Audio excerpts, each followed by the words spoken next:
way downtown. Bang! Bang! Oh, what a shot from Curry! With 0.6 of a second remaining. The brilliant shooting of Stephen Curry continues.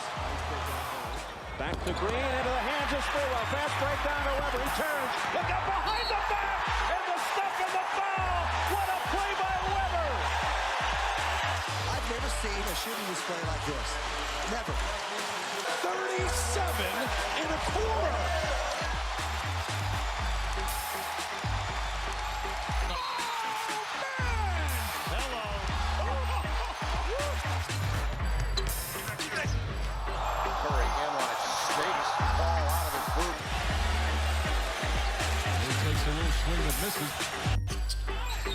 Curry splits the defense behind the back. Fires a three. Oh, he puts it in. What a spectacular move. That could be the greatest move I've ever seen. Here's Curry for the record. It's good. There it is. Stephen Curry. The all-time three-point king in the NBA. Fuck it. We'll do it live. You are in the Warriors Huddle with me, Bram, with me per usual, my boy and producer Marcus. What's up, Devonation? And I said that with a vocal inflection that suggested Marcus was going to be here too, but Maxime was going to be here too, but he is not, but rejoining us after way too long. The all powerful moderator behind a Warriors subreddit page with about 500,000 members, an enormous presence on Golden State Twitter, and a guy whose verbal mantras have helped me cope with the recent shitburger losses, Mr. Eric Jett. What's going on, Eric? Thanks for having me back. Nice to see you all. Jason, I haven't introduced you yet, but I'll tell you the story. So I took the Orlando loss hard, man, the Phoenix loss hard, almost fought with my wife about it for zero reason. And yesterday I reached out to Eric, pseudo joking, saying, man, I'm not taking this well. What can we do? Any advice to get through it? Here's what he texted back, quote, repeat these mantras. There's life outside Warriors basketball, and quote, I don't even play on the team, completely out of my hands. So I've been saying that. I'm up to 200 times. I still feel terrible, but that's what we're dealing with. Your boy's giving me that kind of advice. That's all I got, man. I've already mentioned your name. Let's introduce you for real. Also rejoining us, the sports director for Cron 4, where he covers all things Bay Area sports with passion and polish. A host on 95.7 The Game's Airways, a former member of ESPN, a sports anchor with experience in North Dakota, Louisiana, Maryland, and a guy who just posted the definitive interview of Damian Lee, Mr. Jason Dumas. What's going on, Jay? What's up, man? Thanks for having me back. Of course, man. I appreciate having you, and I'll readmit what I just said. I was just watching that interview with Damian Lee, and you got some gold, man. Although we don't have our master of all things video, I'm going to test my own technological skills. Let me see if this works. So what we've got here is the interview you did with Damian. Let me play you a quick quote from it.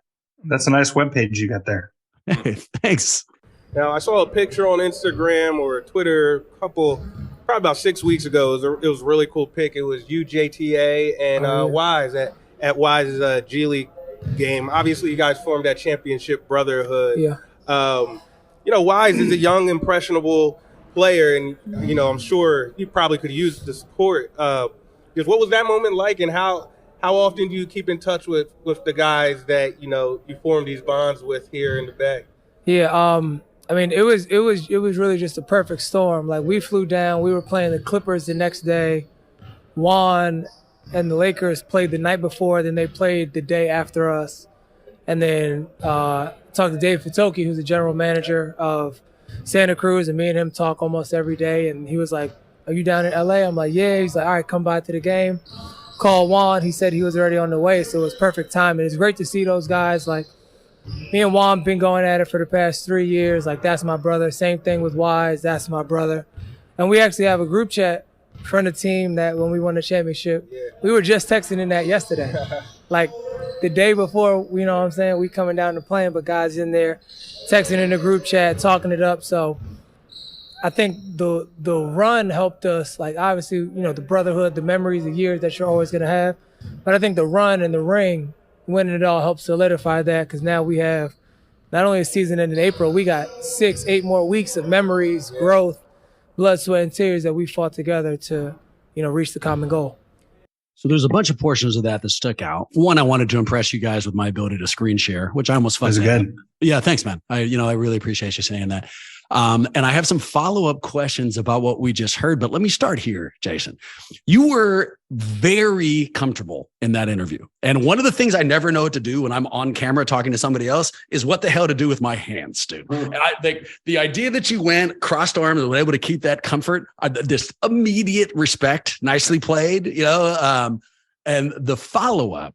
So the group chat stuff has made the rounds. I ran into that on Reddit. I saw it on Twitter. It's a quote that's kind of gone viral. Were you surprised to hear that D. Lee is still communicating with the team? Did you get any details on that? Expand on that for us. No, I wasn't surprised, honestly. I was around that group, especially last year from about April through June. I was around that group of players, those 15 guys, like every single day. And they were close. You can't fake closeness. Like maybe you can fake it for like a week or two, say like Jordan Poole and Draymond, they were told like, hey, just act normal for the cameras, make everything look peaches and cream. Maybe we could believe it for like a week or two, but then after a while you'd be like, no, they really don't like each other. We can tell. And that's not the case for them, but I just using that as an example. Like you could tell this group genuinely liked each other. Everybody, they went out to get to dinner a lot on road trips. They would go out on night offs. Like they would hang out together. I mean, obviously there was somewhat of an age gap. You wouldn't have like Kuminga and Steph hanging out every night at the club, just different. But like in terms of just genuinely liking each other, they did. So I wasn't surprised at all about that. Like guys like D. Lee, JTA, GP2, Draymond, Poole, like those are guys that are going to be like friends when like the basketball stuff is over. You could tell. Mm-hmm.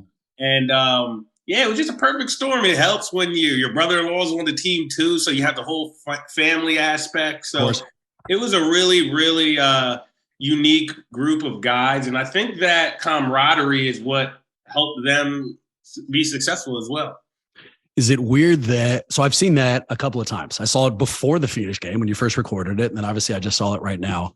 First time I saw it, it's like, oh, good to have Damian Lee back in my life. And look how well Jason's doing. I mean, I was happy. It was a positive interview. When I watch it right now, my first thought was, fuck Damian Lee. He just torched us to like, what a terrible experience. Is that an okay thing to feel? Is that me being a little crazy? What do you guys think? You're fandom isn't always based off rational logic. That's why they're called fanatics. So I wouldn't call it illogical. It's just what comes with being a fan. And when people say stuff like that, like it's always relative. You're not like, fuck Damian Lee, that human being. You're like, fuck him as a basketball player. He kicked our ass a couple nights ago. Thank God you said that instead of asked me. If you had been like, are you saying fuck you as a human? Who knows where that question would have gone? Marcus, I know the answer to this, but give me a sense of your personality type. All right. So you're on an amazingly successful team. They win a championship. You guys are close. You're on a group text, you're going back and forth, all these things. Then the off season, no longer a part of it. For whatever reason, doesn't happen. Now you're part of this year and you're on the outside looking in. Could you still participate in the group chat? Because I mean, I'd be kind of bitter. I'd feel like they turned their back on me, like, fuck, where were you guys when I wasn't re-signed by Bobby Myers? So how would you experience that? I would be bitter unless I was shooting the ball as well as Damian Lee is. So the fact that he's second in the league and shooting 47% from three-pointer, like that would make things a lot easier. I feel like Otto Porter Jr., he's out for the season injured. GP2 just got back on the court. So if I was one of those two guys, I probably you would have seen that Marcus Taylor has left the group chat on that. But, if I'm Damian, the way I'm playing and shooting the ball, I'm staying in the chat. I'm probably very active and talking a lot in it. I would have fired off a couple of very obvious lies. I'm having the time of my life in Phoenix. I don't miss it there at all. And then you've seen Bram leave the group chat. All right, boys. We've got a lot of work ahead of us, and I'm really fired up for it. So what we're going to be doing is a midseason review. I want your guys' opinions. I want your takes. I want to look back. But before we get there, I want to cover, let's call it a random topic. So the question ultimately is this. What's the craziest thing you have heard our fan base say over the last year or so. And in a lot of ways, it's aimed at you, Eric. I know that you moderate the Warriors subreddit page, so you must, I don't know, read 10,000 Warriors takes a day. But my experience in this has been, as the Warriors' success has gone up, at least in a certain portion of the fan base, their neurosis and their focus on failure has gone up. You know, we lose a couple of games and everybody is freaking out, fire Kerr, the whole 9 yards. So before we get into the season review, think back. What's the craziest thing you guys have either read or heard a Warriors fan say? And to give you time to think, I'll go first. We got an email literally right after the Phoenix loss that said this, quote, "Since it's obviously clear the Warriors can win without Steph Curry and are shittier with him, who do you think they should trade him for?" So on the off chance that that dude is like listening or has some way of hearing the words I'm dropping, if I had a fucking time machine and could trade for prime Jordan, I would not trade Steph. What are you talking about? Let's settle down. But so, you know, we've got some craziest on our side. Jason, I'm sure that you see a bunch of Warrior fans in your life, man. What's the craziest shit you've heard? I've seen a lot of dumb stuff. Just not too long ago, I saw it was in my mentions. I had uploaded a video of Steph Curry and Ty Jerome. Ty Jerome at practice shooting around, and there was just like one of the first comments under the Ty Jerome video of him like knocking down jumpers was like, Ty Jerome is what makes Jordan Poole tradable.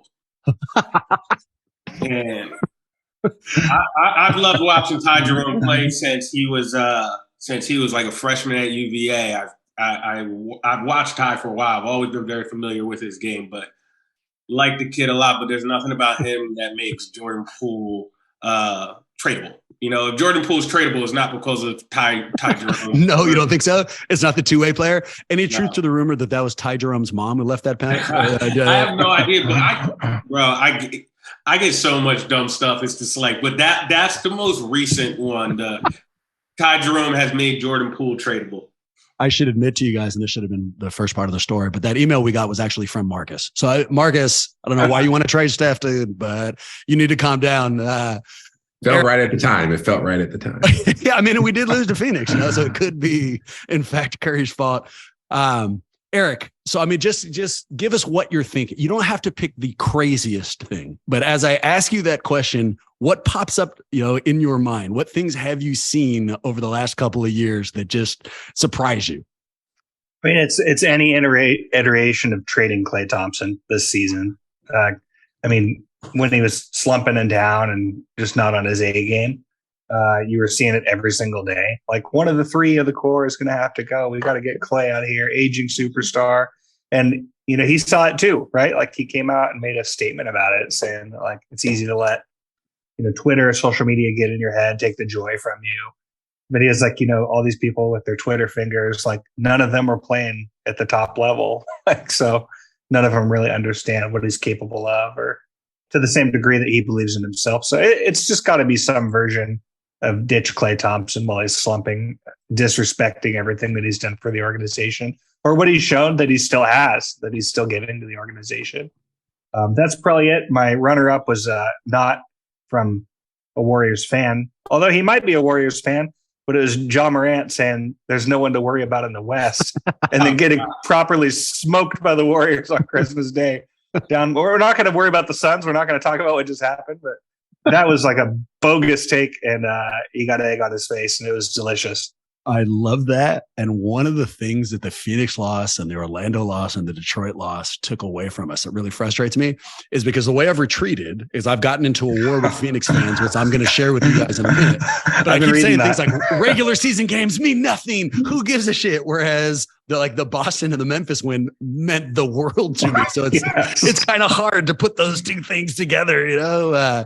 MT, that leaves you. Any conversations or crazy shit you've heard? I mean, I'm with Eric.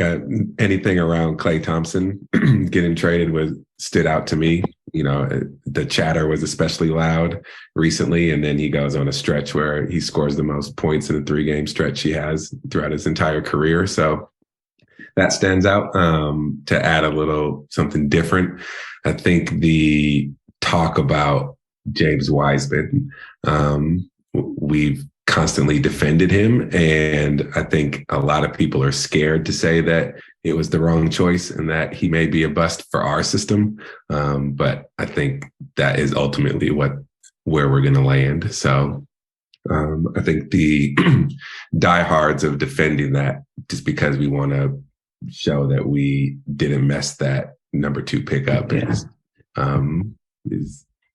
on there. It's a bit of a twist on that answer, but I think it's one that I think it's irrational, and it makes me a little upset because it's okay to admit that we didn't get everything right.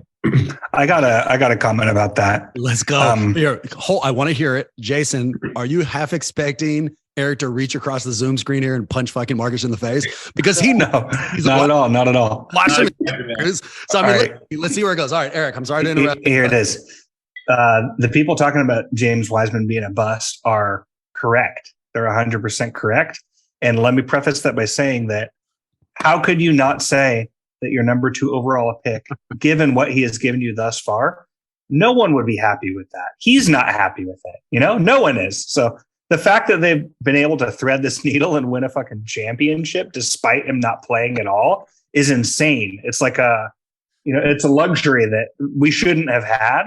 And it's kind of two-sided, right? Like up to this point, like he's a bust, like he's provided almost nothing, but it could still come together and he could contribute something super meaningful to winning another title or making a deep run or something like that. So like, I don't think it's wild at all for people to say like, oh no, yeah, Wiseman's a bust. Like that's kind of different than going back in time and reevaluating the draft.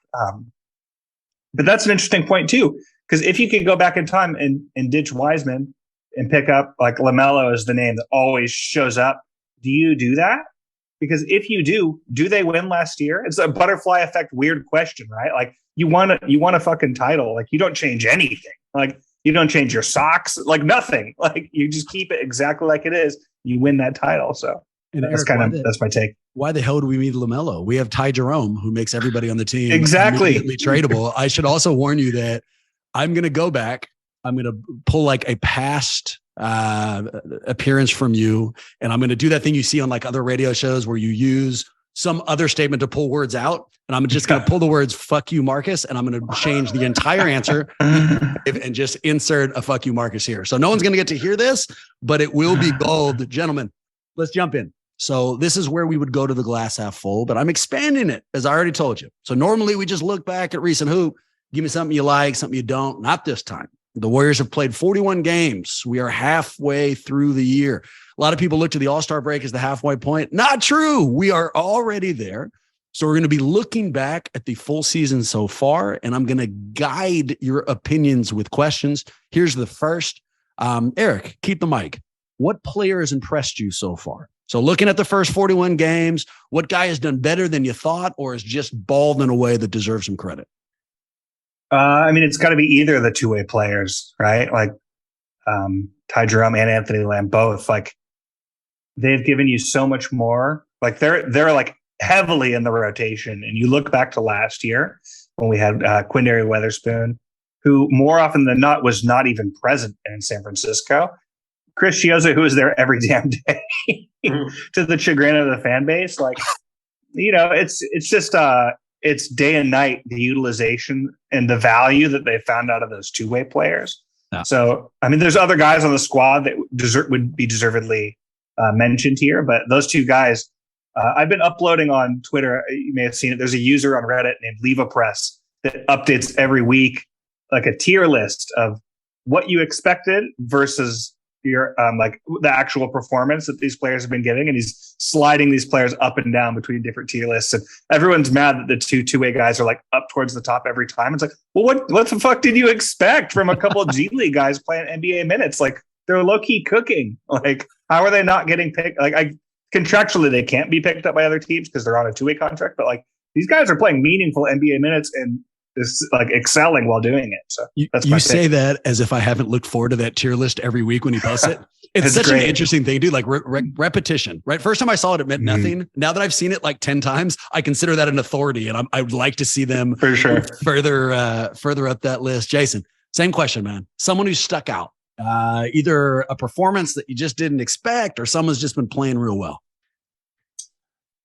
You know what? I'm just going to go with Draymond Green, just because of the fact that his body seemed to be breaking down towards the end of last season. He was basically playing on a bum back. And, you know, when you have that back injury, it affects everything you do.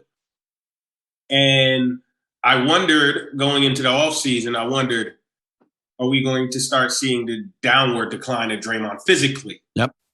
Just the wear and tear over the years. And he didn't have the greatest. He had a great playoffs up until the finals, and he didn't have a really good NBA finals. He had some clutch moments in those last two games that helped them win. But overall, I think we all see he struggled with that matchup. So it was the last thing I saw, and I knew he was ailing. He was more hurt than he let on most of the postseason. I know that for a fact. So I was like, damn, is Draymond's body breaking down? And to see him carry the weight with so many guys in and out of the lineup, I think he's been really impressive. His defensive acumen is still top 1% of basketball. I would still like to see him knock down a three here and there a little more and be more willing to take some jump shots because I think he can make the defense pay a little bit for how they can sag off at times. But just everything he does offensively and defensively, there's not really one particular game that sticks out. Just the consistency and the motor he's played with at this juncture of the season has been very impressive. And without Draymond, I think they are screwed. If Draymond hasn't played like Draymond-type basketball the first half of the season, I think the Warriors would be in a even bigger hole than they are in right now. And even right now, they're only, like 6 games out of first place? It's all bunched together. So I think Draymond has really been the guy who has really impressed me so far through the first half. I love that. I'll put a cherry on top of it. So everything you just said about what he's doing on the court, I couldn't agree more. I think he's a fucking all-star. Conversation for a different day. But I will add credit to off the floor. Draymond has done something that I didn't know he was capable of over the last few months. He's read the room. You know, so after the Jordan Poole thing, immediately the first thing that we saw was him in a green suit and that TNT documentary, you know, which wasn't the best of things. We didn't need him to be that loud. But since then, up until about a week ago when the podcast came back out, he recognized, no, my play needs to be talking, not me. And that decision and how he's negotiated this to the point now where we're, again, talking about how great he is, how he's the heartbeat of the team again, is credit to him. You know, he figured out how to get through this. And that's not something a lot of people would have given him credit for. He's great at a lot of things, but reading the room isn't necessarily one of them. So I like it. MT, take us to the other side of the coin. All right. So not someone who impressed you the other way. Has there been a player who's disappointed you so far or hasn't really been stepping up? And you've already given us Wiseman. So, I mean, you can double down if you want, but if there's somebody else, let's hear it. Probably JaMychal Green. You know, when we first signed him, he was supposed to fill that kind of dog role, that person who had brought a little edge like Draymond and, you know, gave us a good 10, 15 minutes of just all out hustle, grit, some, you know, toughness underneath, and can hit the three. And he just hasn't played that well. I realize he's been hurt and had a weird leg infection and, you know, hasn't really had a chance to get into the flow of a rotation. But it's been a little disappointing from what we had hoped he would be as a role player, kind of filling in for Otto Porter a little bit and taking that role. He's fell pretty short of that. It's a guy out of my list, you know, and I mean, he's hurt now. And so maybe, let me put this a different way. DiVincenzo wasn't super impressive until he got an opportunity with Wiggins being hurt. Then he got enough time to learn the system, and now he's a contributor. Maybe it's as simple as that for JaMychal, you know, that he just doesn't have enough time to really work his way in. But what we have seen has not blown my socks off. So that's actually my answer too. So much so that I was bitter that you said it. I kind of wish that I'd gone first so that I had that one. Let's work our way backwards. Jason, to you, disappointment. Who do you got? Yeah, I'll just my answer is JaMychal Green, but I guess just to be different and give some variety to the show, I'll say Moses Moody, but I don't entirely think it's his fault. Yep. I think he's a product of it's a roster construction. Yep. I really like Moody when he's on the court with certain people, but I think the fact that Draymond really had to anchor that second unit for so long this year, it kind of affected Moody because I just don't like the fit there. But yeah, I wanted to see Moses take that next step. And like I said, I don't think it's all him, but at this point, I think he's kind of in his own head now. Yeah. And, he works hard and it'll click for him. Who knows if it'll click for him here because he's super talented. But the production just hasn't really been there for Moses. And coming into the year, I was way more sure about Moses than I was Kuminga. In just in terms of not raw talent, but more in terms of just I know what Moses is going to give this roster. And now I have no idea what he's going to give this roster on day in, day out. Is he going to play? Is he not going to play? When he gets in, is he going to make an impact? It's just been tough for him. And it's unfortunate because I don't think it's all because of him. I think he's been a casualty in the roster construction and some of how Steve's rotations have gone. I don't think Steve has done him any favors. Yeah, I think Steve would tell you that. He recently said that, the two-way guys, that Jerome and Lamb have played their way into the rotation at Moody's expense. But to follow up what you're saying, I think if you'd ask anybody during the offseason, what everyone would have said is, look, Kuminga's ceiling is higher, but Moody's floor is higher. We can count on, certain things he's doing. That hasn't been true. There is no floor right now. He's not out on it at all, so we can't see it. Eric, if you want, I'll give you the same question, or we can move on to more optimistic grounds. Is there somebody who's burning through you? Someone who's really disappointed you? Oh, you're on mute. I can't hear you.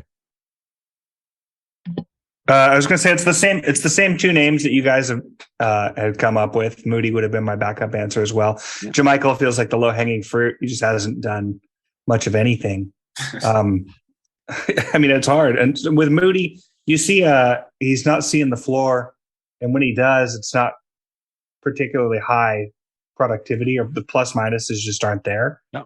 Is he someone that we would potentially see get moved at the trade deadline? That's why I mentioned, it might not be for the Warriors, because I'm of the belief that the Warriors are going to make a move. Hey, boom. And here, let's make this the next question. Jason, pause just for a second. Our next question is, should the Warriors make a trade, and will they make a trade? Jason, what do you think? I think they should, and I think they will. And what I was going to say is, to get players, you got to give up players, Mm-hmm. So, you see all these mock trades from the fan, and it's like, dude, did you ask yourself why the other team would do that before you threw that out? So you just no. So you're going to have to give up guys, and Moses Moody is a guy, he hasn't been super productive for the Warriors, but any basketball guy, any evaluator of talent, league scout, a team scout, they know who Moses Moody is. He was a junior in high school. He is very talented. You can make something out of him. And these scouts also know, and coaches and front offices know, sometimes you're just a product of your opportunity. And Moses hasn't gotten the greatest opportunity, the greatest shape here in his young career. If there's maybe a bottoming out team, or a team that just kind of wants to acquire prospects and get Wemby and, or get Scoot, and in the meantime, evaluate some prospects. Maybe Moses goes to a team like that, and all of a sudden, second half of the year, Moses is averaging 17.5 points per game on 4% 3-point shooting.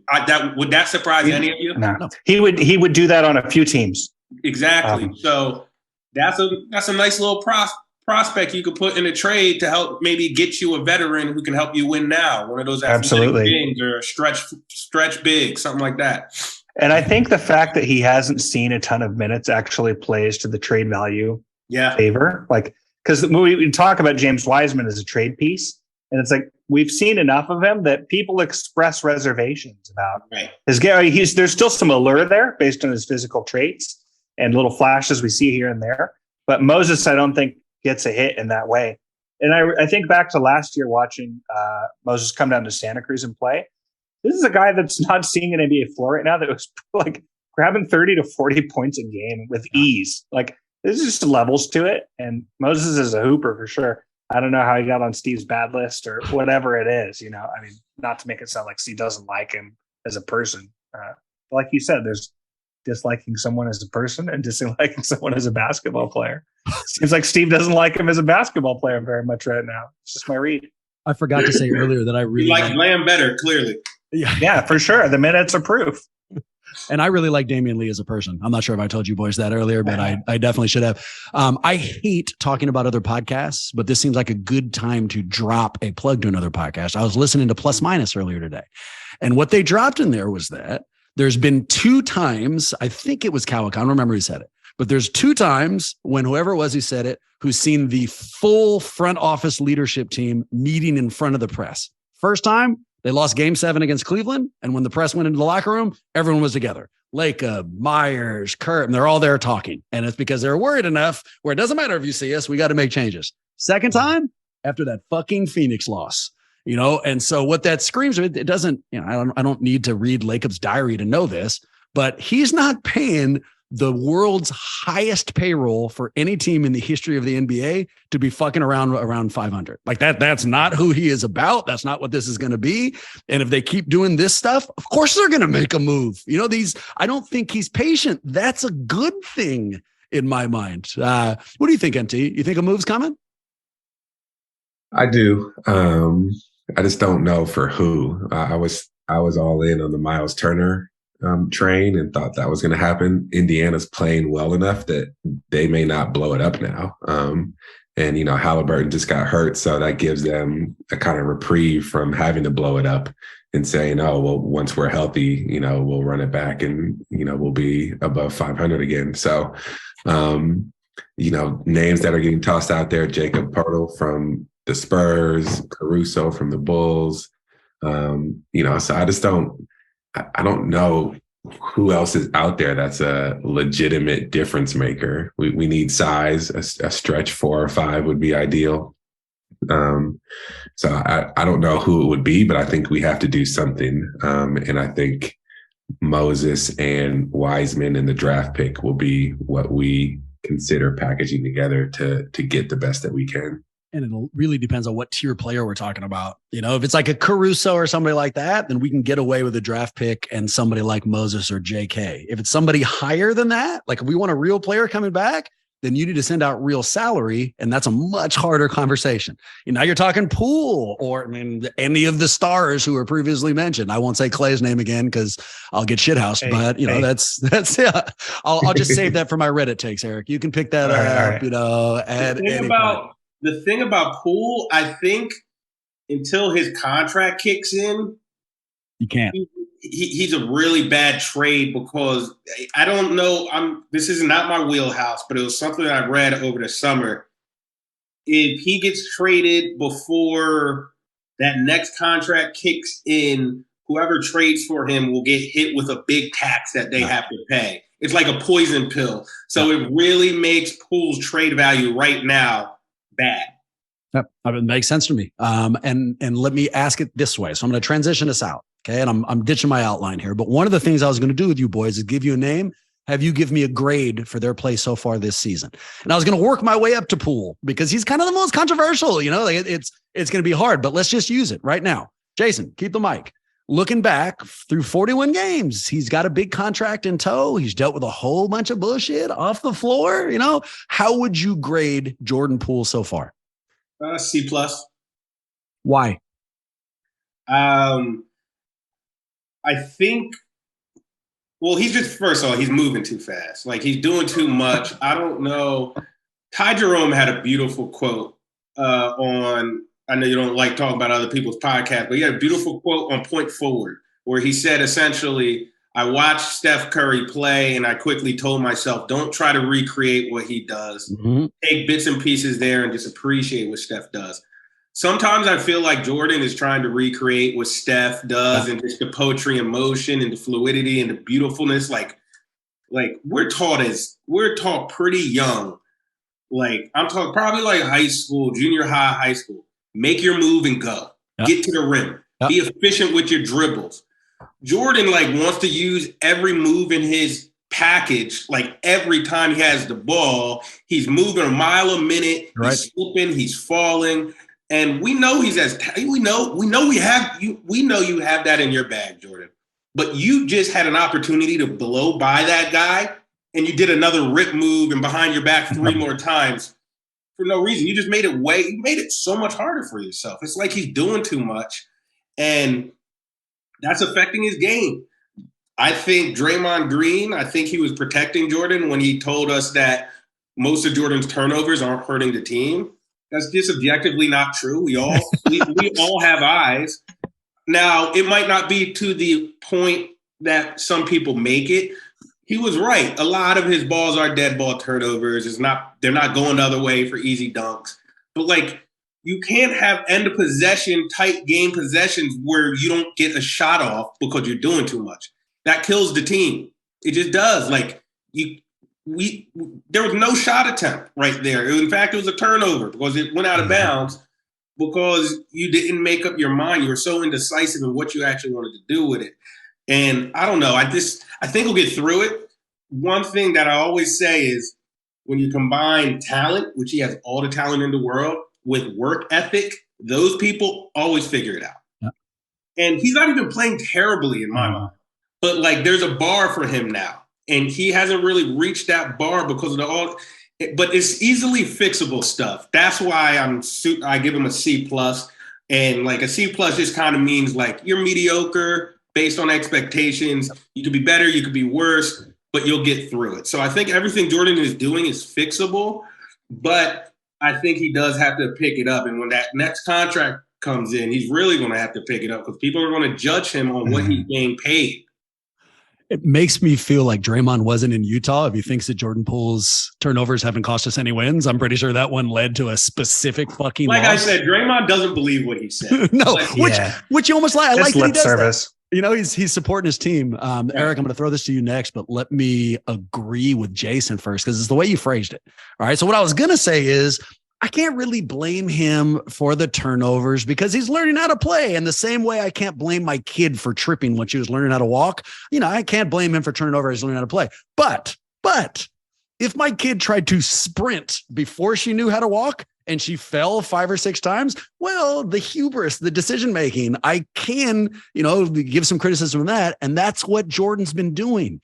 He can make mistakes, but he's, the decisions he is making while making those mistakes, you can take some shots at that. And the way you phrased it, I think is on the money. Eric, take us next. So I'm going to give you another name, but before we do, what we've just said about Poole, do you agree?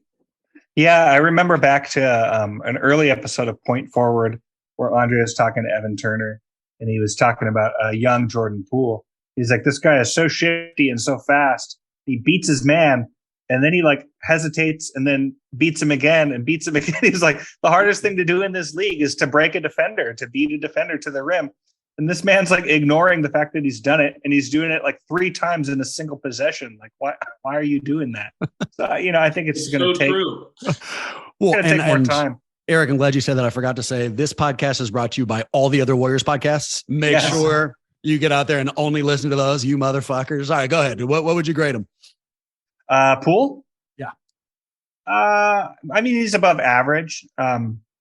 It's like Jay said, those few glaring late game turnovers are so painful, man. You got to take care of the fucking basketball. I'm going to give him, I think a C+ is totally fair. Yeah. I'll ride that. How about Kerr? Kerr? Loaded question. I'm springing it on you left field. You're our first. You'll notice that I'm trying not to answer these until you guys have. It's because I'm not sure. I really don't know what to say. So you're going to influence my opinion. How would you grade Steve Kerr's coaching so far? I'm going to give him a B+, truthfully. I think that you've got to look at the roster that he has and some things that are out of his control, injuries, mental dynamic early in the season, the Draymond and the Poole incident. But he's got these two-way players playing meaningful minutes. They've scraped up some piece together wins. You've seen, we always talk about it's a marathon, right? It's not a sprint. And we've seen them make like how doom and gloom were we like 2 months ago, like when things weren't going. And now he's like, hey, it's starting to click. It's starting to come together.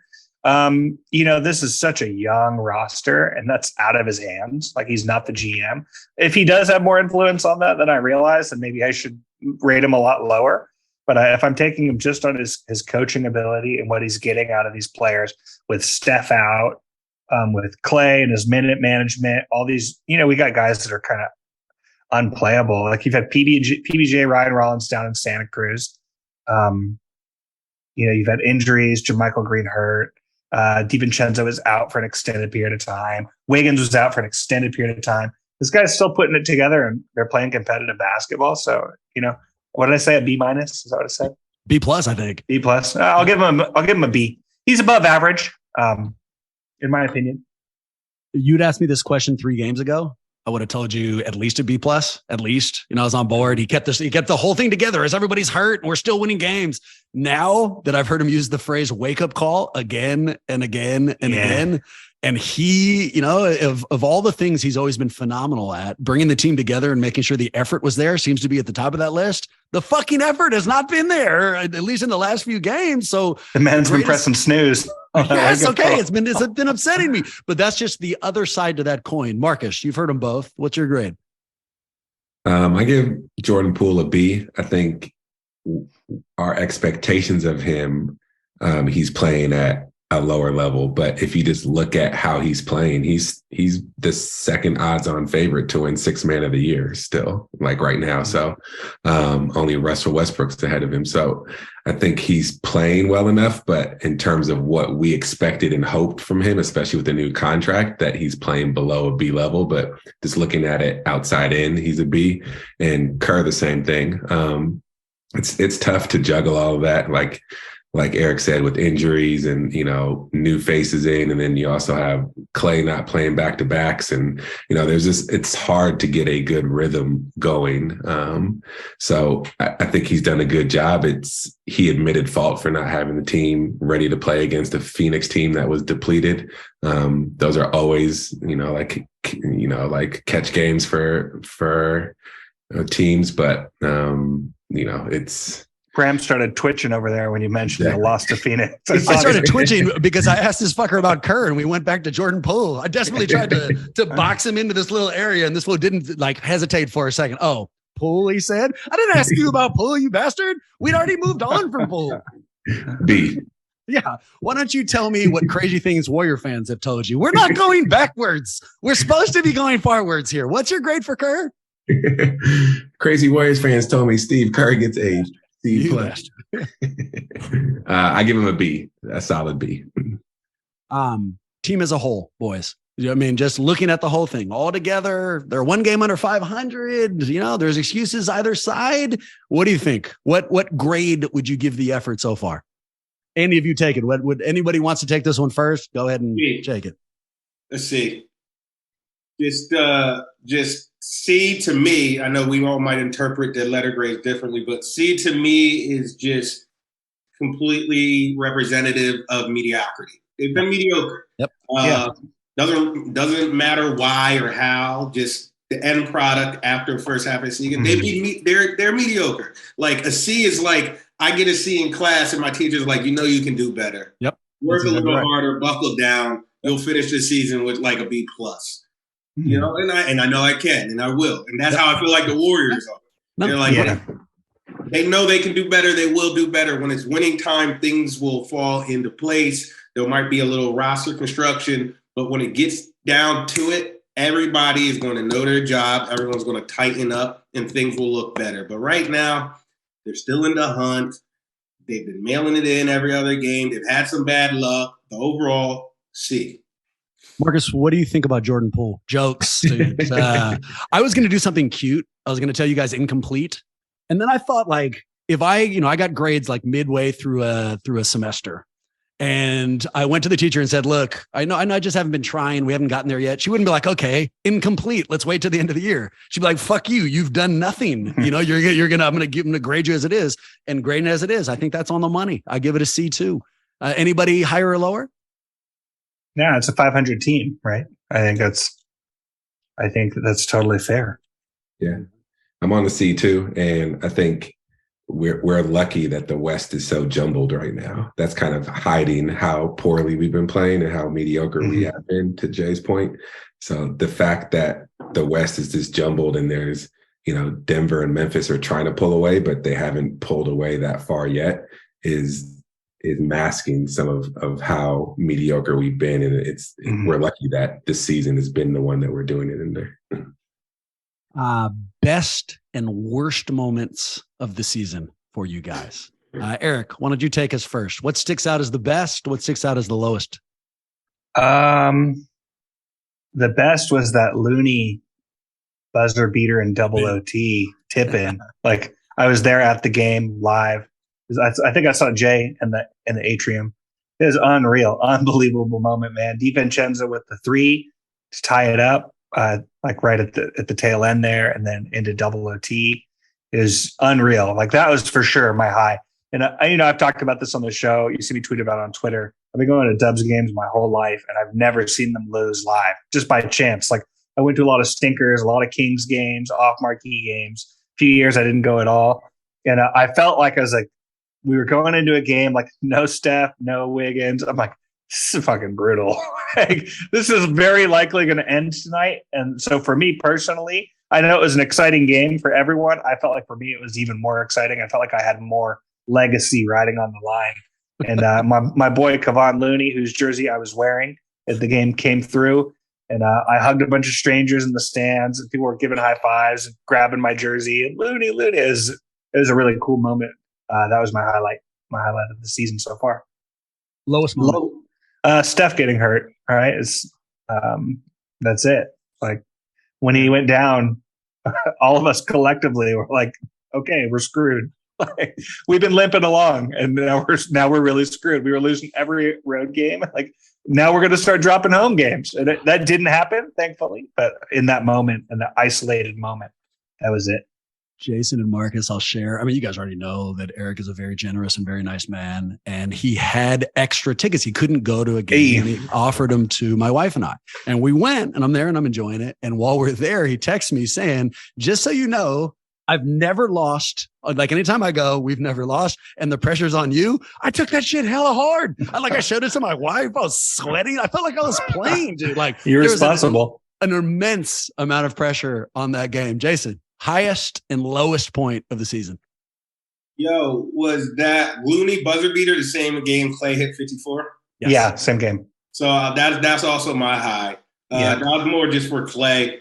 That man put so much pressure on himself, which is unhealthy, in my opinion, because a lot of the pressure he puts on himself is like things that he can't control, like people's opinions of him, where he rests in NBA history books and these arbitrary rankings. You can tell that stuff gets to him. And I can tell it so much because I used to kind of be like that, just like in life and stuff. And like other people's like opinions of me within our business and where they put. And it's like, none of that shit is in your control, bro. Just do what you can control, work hard. And all this shit will will fall into place. So I can just see it in Klay. So I know that just 54 was like, it was a big fuck you to people. He wouldn't go out and say that, but you just knew it. So I was really happy for him after that night, and they got the win. And like, scoring 54 points is hard, bro. That's crazy. Like, he scored 54. Like, the guy just like tore his ACL, tore his Achilles. Like, that's a big deal. So and he put up numbers that like 90% of the league will never sniff. Right? Yeah. Unbelievable. Right. Unbelievable. So that's my high moment because it was nice for Klay. Then the low was probably just collectively some of the collective 20 to 30 point losses. Like, there's like 4 or 5 30-point losses this year, I feel like. And like, at what point do you guys have some pride? Like, I know some people look at it as like, it doesn't matter if it's 1 point or 30 points, but I look at it the other way. It's like, come on, man. Even at 1 point against Phoenix, it's like, you guys have your guys, and you're losing to the Phoenix G League team, basically. It was like 7 of them. And it was just pathetic, you know? That's why I wouldn't give Steve, that's why I kind of ding Steve on a grade. If I were to give him a grade, it'd be a C too. Yeah. Because it's just like, sometimes it looks like they're completely disinterested. And that's just it's not a good look at all. No, it is not a good look in any way, shape, or form. I'll give you guys best and worst. Best for me, Boston win. I mean, that Klay performance, man. Come on. If that was like a movie and I was a network executive and they brought it to me and I was, he got over these 2 injuries and then he puts up 54 points, I would be like, this is a little heavy-handed, So that game was incredible. The Boston win and what it signified was my highest moment. The worst moment, I'll give you 2. One was on the floor, one was personal. On the floor, I don't know why it hit me in the way it did, but Saddiq Bey's fucking 3-pointer and then him screaming at the fan base. And like it just drove me crazy, man. I don't know, like the fact that it went in was one thing. And then watching him scream the way he did hit me in a real ugly place. So that was my worst one on the floor. Funny thing about that, I got a DM request the other day after the Suns game. And it was just some random person. And it was like, they said, like, and they seemed so dead serious. They're like, excuse me, can you stop interviewing the opposing team before our game? Because you just recently interviewed Damian Lee and Saddiq Bey, and they fucking killed us. Can you stop that? You're filling them with confidence, bro. You got to knock them down. Like, 100% right. I didn't even acknowledge the DM is still sitting there. That's so funny, man. It was just funny about Sadiq and Damian Lee. Yeah, well, I was upset that you didn't acknowledge my DM. I mean, we know each other. The least you could have done is say something. Here's my worst moment off the floor. So I went to that Phoenix game, and it was nasty, and I take it super hard, and I was really pissy. But then my pissiness followed me afterwards. So a little bit of detail to explain it. When I go, because I live in Oakland, I'm an East Bay kid. And I hate driving out to the city, especially for Chase Center, because it's a clusterfuck getting out of there. So my go-to move normally is I'll park downtown and either take a bike or a scooter down the Embarcadero and put that in the bike valet, and then I just take it on the way back. So the Phoenix game did exactly that. Met a friend, dropped my scooter off at the bike valet, went through the game. They get their ass kicked. We leave, and now I go get my scooter, and I'm walking it back to Lot A where my friend is parked. And my friend's never used a scooter before. He asked me to use it. Sure. Comes back and he says, can you use it? Can I watch you use it? Which is weird. It's a very strange and voyeuristic request, but whatever, fine. So I get on the fucking scooter and I go about a half mile and I'm trying to impress my friend. I'm going a little faster than I need to. And as I'm going up, I pass this dude who's about 6'5", and he's screaming at nobody in particular, seemingly very angry. And he's walking what I thought was his significant other. Who knows? Pass him, off I go. I try to do this little turn and I bite ass. I fucking fall. Don't get hurt, but I fall and it's embarrassing enough. And so I'm picking myself up and I have an embarrassed smile on my face. I'm not sure what else to do. And I go up and I find myself making eye contact with the 6'5" angry gentleman. Ooh. And his first question is, what the fuck are you laughing at? So I thought for sure, gentlemen, I was going to get my ass kicked at that moment. And I almost hopped on my scooter and drove away as fast as I fucking could. That's my lowest moment. There it was. Right when I thought the fucking Phoenix thing couldn't have been uglier. I'm facing my mortality on a goddamn electric scooter. So, there you go, dude. I hit rock bottom. Good fucking times. That is pretty funny. I thought you were going to say when you missed all those fucking free throws. You shut up. You shut up. You motherfucker. That did not happen. I need that video still. That guy, turns out that video is still out there and the guy could ultimately email it. Hopefully it'll never. Oh, yes. Marcus, let's switch. Oh, unless there's a burning bad moment that's going through you, because I know I'm already keeping these boys long. My next question is going to be, if you could sit down with the team, let's say that they recognize these guys need a players only meeting, but you're allowed to attend and you can give them one piece of advice as they finish out the season. What would that advice be? Ooh, stay off Twitter, man. Don't even look. Protect Steph. Probably just to that you have to play every game now like it's a playoff game. Mm-hmm. I think when we're locked in, we show the team that we can be. Like my high point was the Memphis game because we didn't have Steph. They had their full complement of teams, and they talk all the trash they do, and we still beat them handily on a big stage in a big moment on Christmas Day. And, you know, we've seen that with the Boston game, the Memphis game. When we're locked in, we, you know, play up to our potential. I think we just get lackadaisical, and, you know, like the silly turnovers because we're not focused are just so frustrating. I would tell them, you know, like we're now at the stage of this season, and our record mandates that we have to play every game like they mean something. I like that. Eric, same question. It's shit that they know already for sure. But I would say take a look around at the locker room and look at Steph and Klay and Draymond and Looney and these guys that have pieced it together. You're sitting next to arguably one of the best lines that's ever played in this league. And don't take that for granted. Like, show up every day to make the most of that opportunity. Because when your whole career is done, if you get traded or moved or play for other teams or whatever, like you may look back and be like, man, I cannot believe I shared the locker room with the greats that have accomplished so much in this time. I would say, yeah, don't take it for granted and make the most of that opportunity and do everything you can to win within your power to, because those guys will carry you if you do your piece. Like, you can't ask for more than that. You really can't. I like it's the best situation. How about you, Jay? He's going to give us that Draymond meme where he's like, what? What advice would you give him, Jason? You could tell him anything. It's a great question. What advice would I give? I like to stay off Twitter, but really just what advice can I give that guy? Keep doing what you're doing, honestly. We're talking about Steph, right? Anyone. No, the whole team. You sit down with everybody. What would you tell them? It's tough because it's like, I wouldn't tell him anything. I would just go in there and play Ja Morant's soundbite on loop. I like that. We're only worried about about who are they only? They're only worried about Boston. Only worried about Boston and Milwaukee. Nah, we're good in the West. We're good in the West. But like, I don't know. Like, the way I look at it is like, I have no level of concern with this team. I think they'll make a trade, and I think they'll just tighten up, and I think that's all they need to do. Like, there's nothing I need to tell them. Yep. What can I tell Draymond Green, Klay Thompson, Andre Iguodala, Steph Curry, and Steve Kerr? Yeah.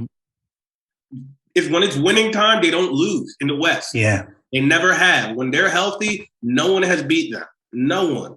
And I'm the type, I don't like to lose my money, so I'm never going to bet against something that's been a sure thing for like a decade damn near until I learn my lesson and learn the hard way. So I wouldn't say nothing. I would just get a couple motivational clips together, because you know they love to shut people up. I love the Ja Morant take, and I love the transition you've just given me, because it's our final question. And here it is. All right, Jay, you take it first. Yeah. So you have to bet something significant to you. A rent payment, a mortgage payment, something big, a large figure, and you have to bet it on one of these two things.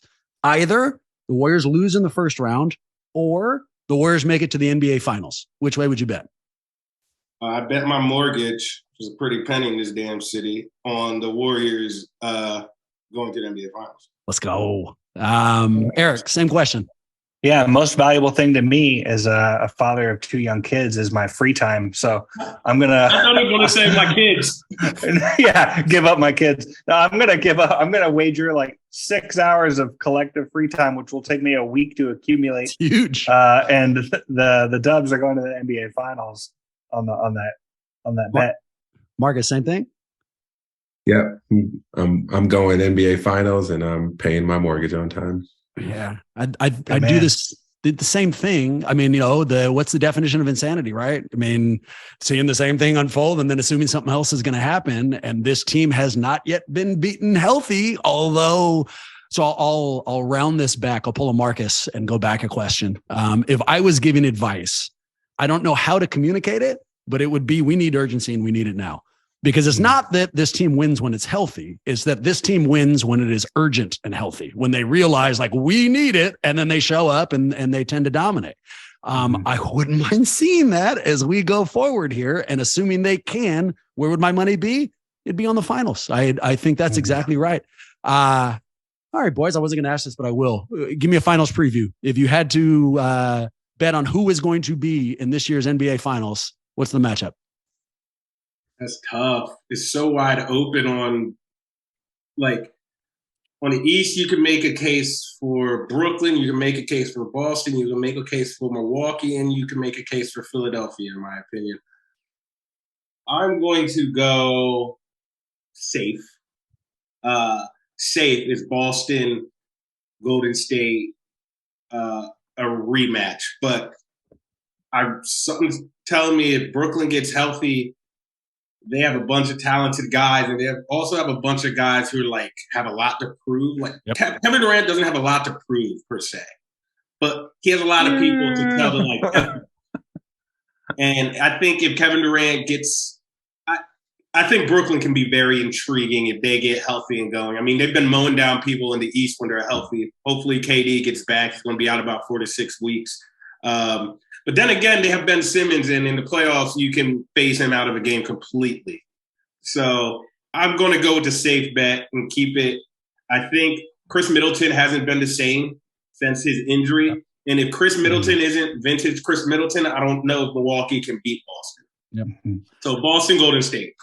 I'll go ditto for sake of brevity. Eric, who do you got? I think it's going to be a rematch as well. Jay made an interesting comment there saying that Kevin Durant doesn't have anything to prove.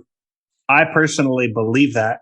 I think if Kevin Durant was being interviewed, he would say that, but I don't know that he believes that. Does that make sense? Of course it does. I get it. Yeah, of course it does. Well, he's been backed into a fucking corner. I mean, if he's reading any news, nobody believes that. In the beginning of this year, everybody thought they were going to fade into obscurity. We didn't even think Brooklyn was a fucking playoff team for a minute there, and now he's an MVP candidate. Yeah. I think that the likelihood of Kyrie doing something weird, it's been a little while since he's done something weird. Yeah, it's coming. It's coming. Something's going to happen. He'll find something that he feels strongly about and blow it up. I think it's going to be Boston, Golden State. MT, you've been saying this longer than any of us. You still think the same? Yeah, clean sweep. I think it's a rematch. I think Jason hit it on the head. The fact that Middleton not being back to his old self is going to be what prohibits them from beating Boston. I think in a 7-game playoff series, Boston locks down, and their addition of Brogdon just puts them over the top. And then I think it's a dogfight. I don't think we win as we did last series. It goes 7, and it's anybody's series. What I think is really interesting about the idea of a rematch, obviously we've got a different roster than they did last year, but a few of the pieces that were difference makers was Wiggins with his defense against Tatum. And Andre spoke about it. So one of the things that I think is the most interesting thing, let's plug a couple more podcasts, the Draymond Green Show and Point Forward, is that we're getting this insight in real time during finals, after games, where people's, without tipping their hands too much, you're actually hearing what players are thinking about these matchups. And Andre, I believe, said he had a sit-down dinner with Evan Turner at one point during the finals after game 3 or 4, and he was like, "Oh yeah, it's a wrap." He's like, "We got it figured out. We're down a game, but we will win out. We know what they're going to do, and we know how to beat it. I'm telling you." And then he went on to say, you can't say that to someone like Jordan Poole or Andrew Wiggins, who it's their first time to the dance. That pressure that you give to someone could change how they play. But he went on to say "Oh no, if you talk to Klay, if you talk to Steph, both of them are oh yeah, no, it's over. They can't beat us. We know the formula." So my question is, we've changed a lot. By we, I remind myself I'm not on the team. The Warriors have changed a lot. Boston hasn't changed that much. So if we face them again, do we not have it figured out because we don't have the pieces? But when you look at who actually played on a limited rotation, why wouldn't we just walk in and be like, okay, we already fucking know how to beat these guys? Are they doing anything differently? They'll have that mental edge for sure. Yeah. Like the Celtics were never the same after Game 4. Never the same, just mentally, physically. I'm telling you, once Steph conquered that mountain and shut up those people after Game 4, Steph, they will go in there with the utmost confidence. And that is basketball is so much about confidence. When you just know you're going to win, you know you can beat this team, and you just kind of have that feeling. That has almost been what has made the Warriors so successful outside of their personnel and Steph Curry. It's just they beat you mentally. There's just something about that you just can't beat them. Some of those Houston Rockets series, the Rockets had no business losing, none. Yep. But it was just the mental edge feeling. I watched with a Rockets fan. I'll never forget it. It was the year Golden State ultimately lost to the Raptors. I watched the clinching game in the Rockets series, that postseason run. And I just saw this Rockets fan, and he had been watching that series for so long over the years. There was just this 1 3-minute stretch, and he looked at me. He was like, "It's over." It was like the second quarter. They can't keep getting away with this. I've seen it before. They just hit 3 straight shots. They're still down 6, but they're over on the sideline laughing. They're so loose. It's done. It's over. He's like, "Can we please turn the channel?" It's real, man. It's real. I wish I could have watched it like that guy. When Klay went unconscious for 37 in the quarter, there's just some moments in a basketball player's life or within the game when you've got that swagger and that confidence, you're like, oh, I can't miss. I just can't miss. Yeah. I don't. Bram could have used that with those free throws at Chase Center, but that's a different story. Thank God we keep going back. I mean, I was just wondering how Marcus would drag us backwards. So yeah, go ahead. Well, I was just gonna say we were playing well enough in the Boston series last year.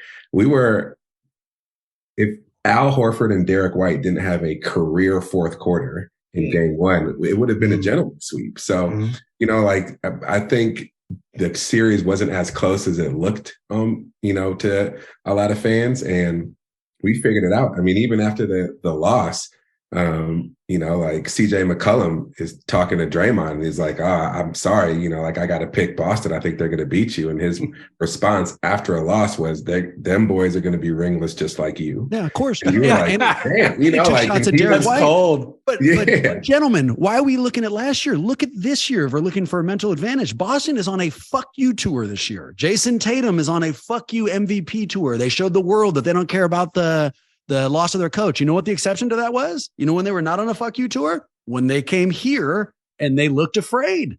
We saw it. We've seen it. Does that mean it's definitely going to happen? No. But does it mean that Boston's capable of being mentally intimidated? Of course it does. We fucking watched it.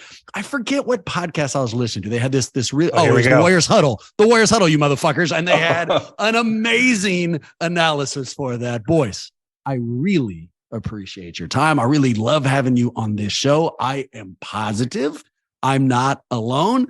Jay, let's start with you. For people who need way more Jason Dumas in their life, where do they turn?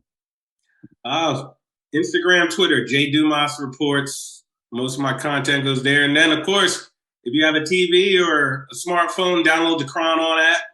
We're on Channel 4 Sunday through Thursday, 5 different times a night. So you'll catch me doing the sports cast and hosting shows. Just building up the confidence of opposing players left and right. We know your style, Jay. How about you, Eric? For people who need far more Eric Jett in their life, where do they go? Apparently here on Warriors Huddle, intermittently. This is where you can find me. Not the Point Forward podcast. Remember that, you bastard. Yeah, come find us on, join our Reddit community, reddit.com/r/Warriors. We're just about to crack 500,000 subscribers in the community there. All the spiciest memes and bogus takes. And you can find me on Twitter at GSW Reddit, which is our community's representation in the Twitter space, and that's managed by me. Yep. If you are looking for more of us, you can find me crashing scooters at Chase Center or missing free throws pretty much all over the floor. You can also follow us on social media. Our only account there is on Twitter. That's at Warriors Huddle.